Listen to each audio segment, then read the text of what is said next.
But first, the Prime Minister. I have got to call this man to account. He is blind to a drug that could actually save lives from this virus, and meanwhile is dodging blame for the fiasco in aged care homes. Another 14 Victorians from those homes dead today.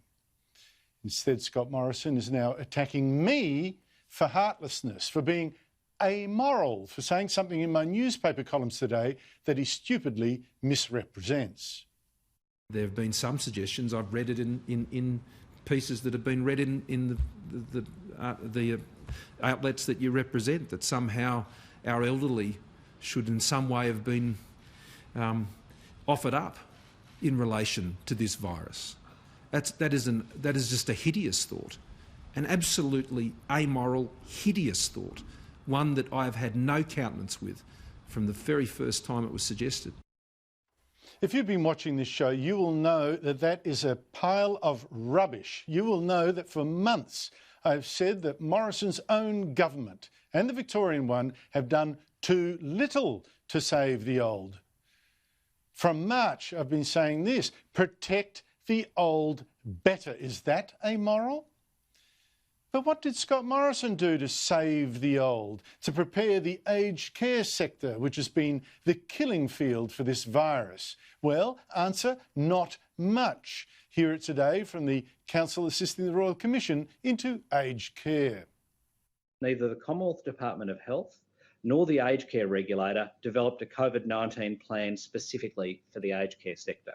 Community transmission of the virus increased steadily in Victoria from mid-June 2020. There was no advice about how the sector should respond to the risk posed by aged care workers who may be COVID-19 positive yet asymptomatic. More on that later, but do you know how many Australians have now died of this virus in aged care? 217. 186 of them just in Victoria. So nearly 3/4 of all the Australians who have died of this virus died in the aged care homes supervised by this government of this Scott Morrison.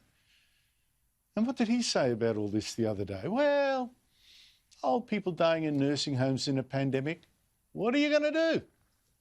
In every country in the world where there is sustained community transmission, it is inevitable that this will find its way into aged care facilities.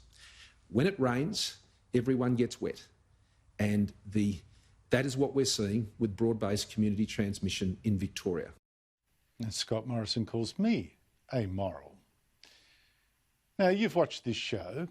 What I have said and what it's reacting to is this: saving the old in the way that's being done now, particularly in Victoria, this brutal shutdown, causes more suffering than it stops. Lockdowns destroy people, especially the young and lonely. In Victoria, there's been a 33% jump in the number of young people presenting to hospital having tried to kill themselves or hurt themselves. Young adults, people living alone, are in despair.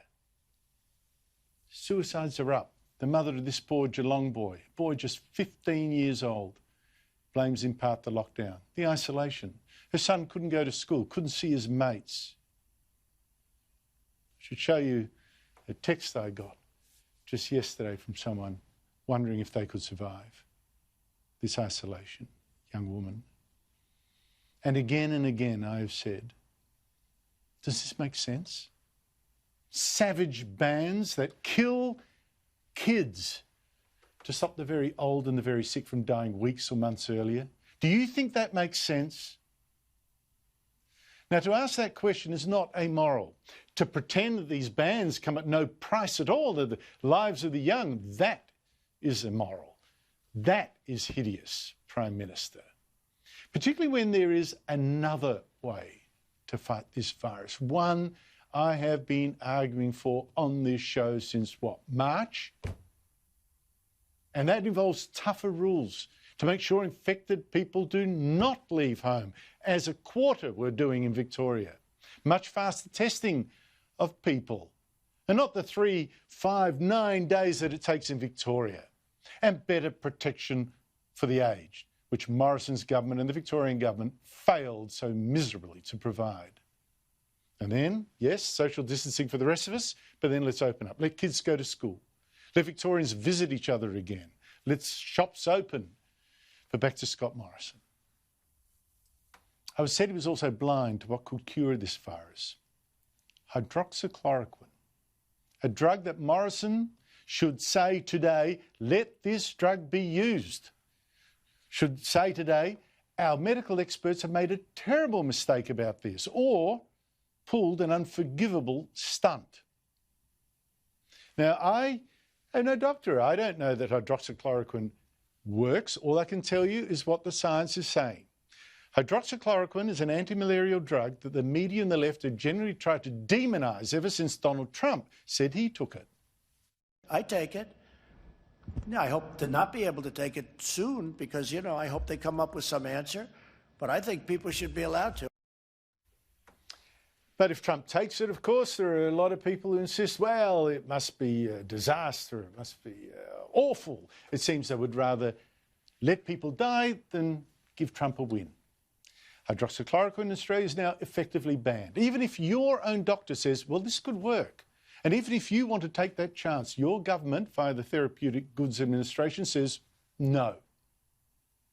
And the Prime Minister and his acting Chief Health Officer, they agree. No to hydroxychloroquine.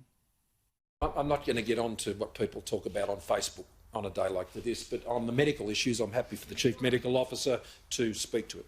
So hydroxychloroquine has been used for many, many years for various things, including for malaria prevention. I took it myself for many years when I worked in Africa, and very safe for that particular way of using that drug, and other things are currently involved in terms of arthritis and other matters. But in terms of its use for this particular disease, the jury's pretty much out. It doesn't work. The jury has ruled. This drug does not work, says who? Now follow this closely, because this is information that could save your life. Well, the government says, Chief Medical Officer, Acting Chief Medical Officer, they're relying on the advice of a government-funded body, the National COVID-19 Clinical Evidence Task Force, which says evidence indicates that hydroxychloroquine is potentially harmful and no more effective than standard care in treating patients with COVID-19. Evidence informing this recommendation comes from 9 randomised trials. Okay, 9 trials. Well, I checked those 9 trials. This body said, convinced that hydroxychloroquine was useless, could even kill you. And oh my God, are these experts stupid or cherry-picking with people's lives in their hands? Every single one of those trials failed to include the one critical thing, zinc. Hydroxychloroquine essentially works by opening up the virus. Think of it like a key to a door. And the other half of the treatment is zinc. The door opens, the zinc gets in and helps to kill the virus. Listen to Dr. Harvey Risch, a professor of epidemiology at the very prestigious Yale School of Public Health, who's argued that hydroxychloroquine given to people early, not late because then it's too late, early and used with zinc is the key to defeating this virus. It's a very efficient, useful treatment when used in the first few days of symptoms of the illness, and used in conjunction with zinc and with an antibiotic like azithromycin or doxycycline, it reduces the risk of hospitalization and mortality dramatically in high-risk patients. So these are people over age 60 or with diabetes or obese or other chronic diseases. They're the ones who need to be treated, and they're the ones in whom the medication works very well. I'm not an expert, of course, but that guy certainly is. Yet every single one, every one of the 9 trials that the Morrison government relies on to say no to hydroxychloroquine did not use zinc. And there are so many trials now that this committee could have checked, at least 70 of them. And many with zinc used.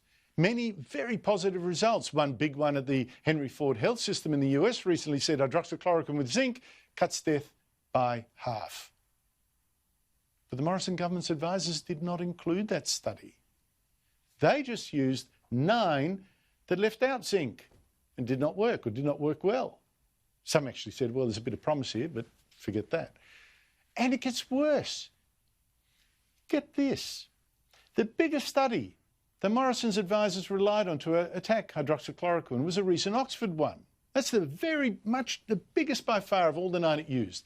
It's the one that said this hydroxychloroquine could actually kill people, kill the patients. And no damn wonder. I mean, guess what?